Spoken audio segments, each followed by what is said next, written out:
Coco Chanel is one of the most iconic names in fashion. Known for her groundbreaking designs like the little black dress, the Chanel suit, and Chanel No. 5 perfume. Today, Chanel is worth over $20 billion, making it one of the most valuable fashion houses in the world. But behind her luxury empire lies a more disturbing story.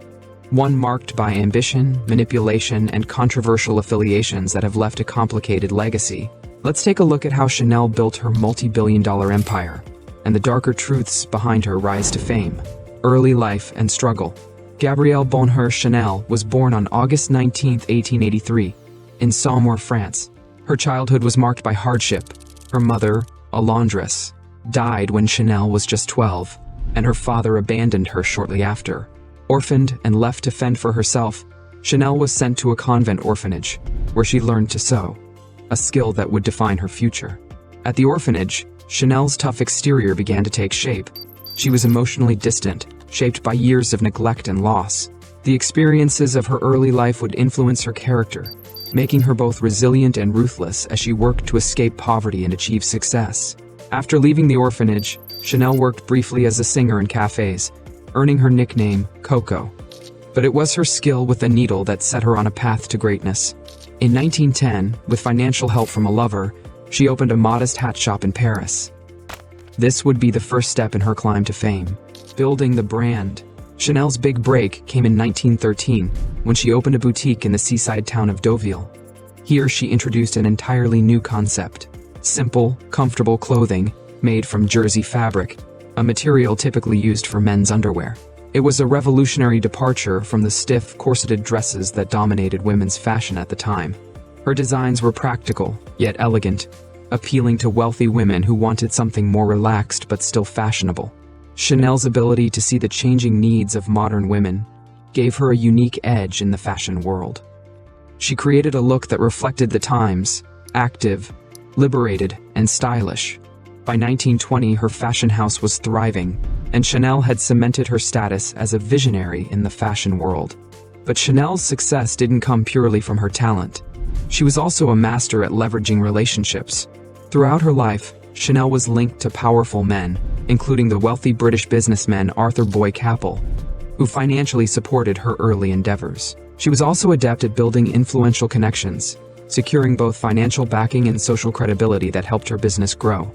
However, Chanel's ambition wasn't without its darker side.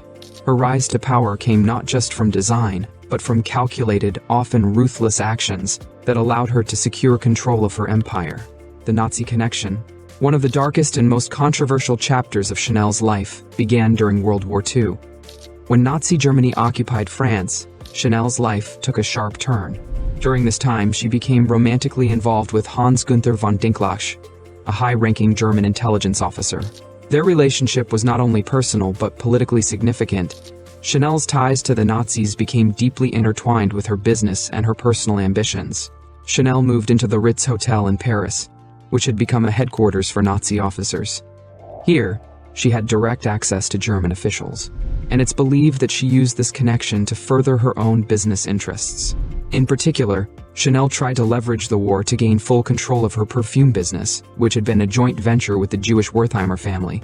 Chanel No. 5 was immensely successful, but the Wertheimers owned a majority stake in the company. In the midst of the Nazi occupation, Chanel attempted to exploit anti-Semitic laws to wrest control of the perfume business from the Wertheimers.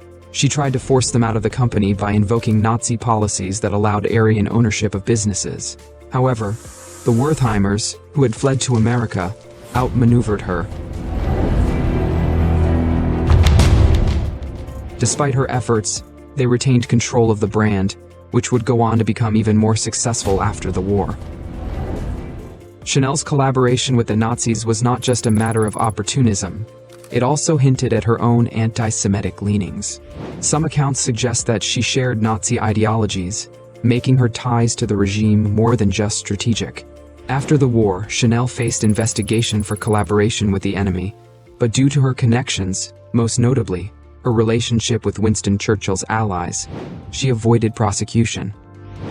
Post-war struggles and comeback. After World War II, Chanel faced severe backlash. Her associations with the Nazis, coupled with the damage to her reputation, left her in self-imposed exile in Switzerland for nearly a decade.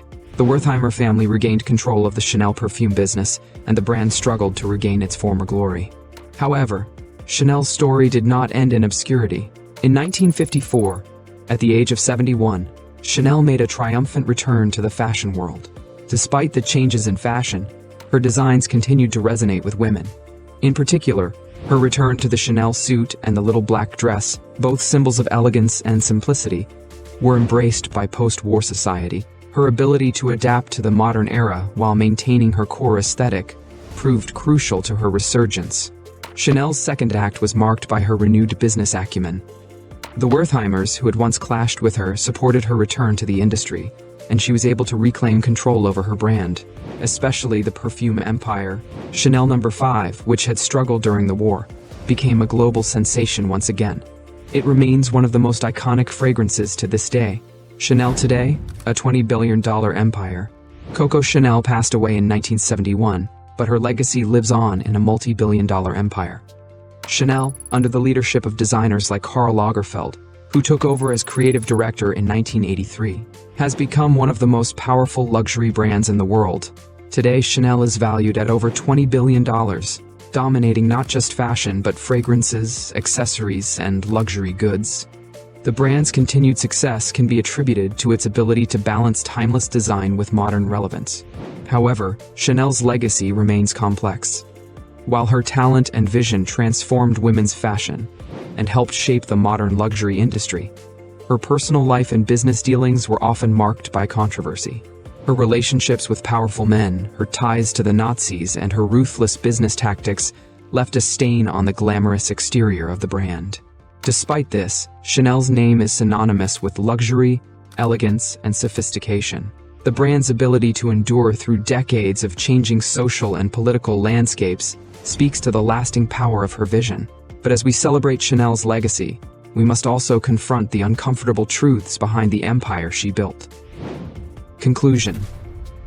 The story of Coco Chanel is not just one of fashion and fame, but of ambition, moral compromise, and the costs of success.